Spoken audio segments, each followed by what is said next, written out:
The hospital room was quiet, filled with the sterile scent of antiseptic and the hum of machines. My grandmother, frail and nearing the end of her long life, lay sleeping. Or so we thought. Suddenly, she sat upright, her eyes wide open and filled with a light I had never seen before. "The angels," she whispered, her voice raspy but clear. "They're here." We gathered around her, confused and concerned.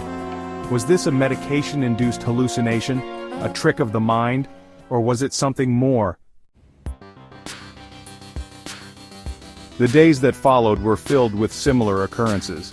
My grandmother spoke of seeing butterflies, their wings painted with vibrant colors, flitting around her room. She described feeling a comforting presence, a sense of peace that settled over her, even as her body grew weaker. We couldn't explain it. The doctors found no medical reason for her visions. The butterflies she described were nowhere to be found within the sterile walls of the hospital. Yet there was a shift in her demeanor. A calmness had replaced the fear we'd seen in her eyes before. It was as if she was being gently guided towards something beyond our understanding. The concept of angels, of spiritual beings guiding us through life and death, is as old as humanity itself. Different cultures and religions have their own interpretations, their own names and faces for these ethereal guides. Some dismiss these stories as wishful thinking, as the human mind grappling with the incomprehensible nature of death. Others find solace in the belief that we are not alone, that even in our final moments there is a guiding hand leading us towards the light. My family, raised in a tradition that embraced such beliefs, found comfort in my grandmother's words. It gave us a language with which to understand the inexplicable, to find meaning in the midst of our grief. What happens after we die? It's a question that has haunted philosophers and theologians for centuries. There are no definitive answers, only glimpses and whispers passed down through stories and personal experiences. Some speak of near-death experiences, of tunnels of light and reunions with loved ones who have passed on. Others find solace in the belief of reincarnation, of souls reborn into new lives, their journey continuing across lifetimes. These beliefs, whether rooted in faith or personal experience, offer a sense of hope and continuity in the face of loss. They remind us that death, though an ending, may not be the final chapter. My grandmother's passing was peaceful. She slipped away quietly, a serene smile gracing her lips. The fear that had once clouded her eyes was gone, replaced by a quiet acceptance. In the days that followed, as we grappled with our grief, we clung to the memories of her visions. The angels, the butterflies, they became more than just stories. They became symbols of hope, reminders that even in death, there is beauty, there is peace. Her experience, though deeply personal, resonated with stories we had heard from others.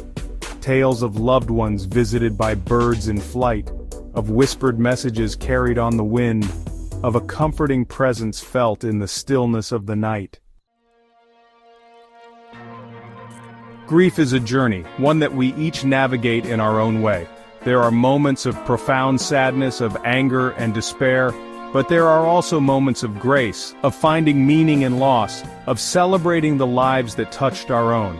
My grandmother's experience taught me that death, while a part of life, does not have to be feared. It can be a transition, a passage into something beyond our comprehension. Her story reminded me that love transcends physical boundaries, that the bonds we forge in life echo into the eternities that lie beyond.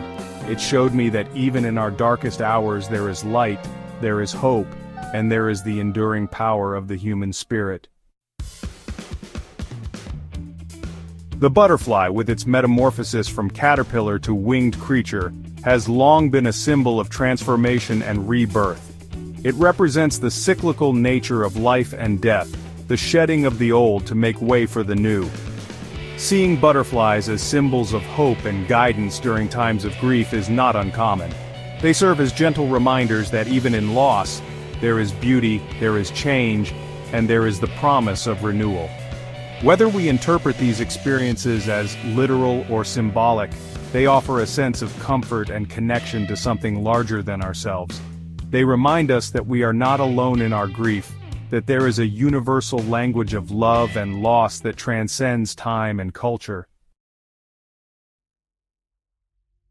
The tapestry of human experience is woven with threads of belief, hope, and the search for meaning.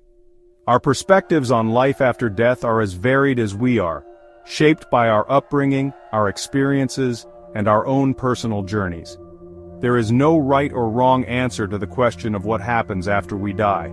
What matters is that we approach this mystery with an open heart and a willingness to listen to the stories and experiences of others. In sharing our stories, in listening with empathy and compassion, we create a space for understanding, for healing, and for finding solace in the collective wisdom of humanity. My grandmother's experience, though deeply personal, taught me the importance of approaching life and death with an open heart and an open mind. It showed me that there is more to this world than what we can see and touch, that the veil between the physical and the spiritual is thin indeed. It reminded me to cherish the moments we have with loved ones, to find beauty in the ordinary, and to embrace the unknown with a sense of wonder and hope. For in the end, it is love that endures, love that transcends the boundaries of time and space, and love that lights our way through the darkness.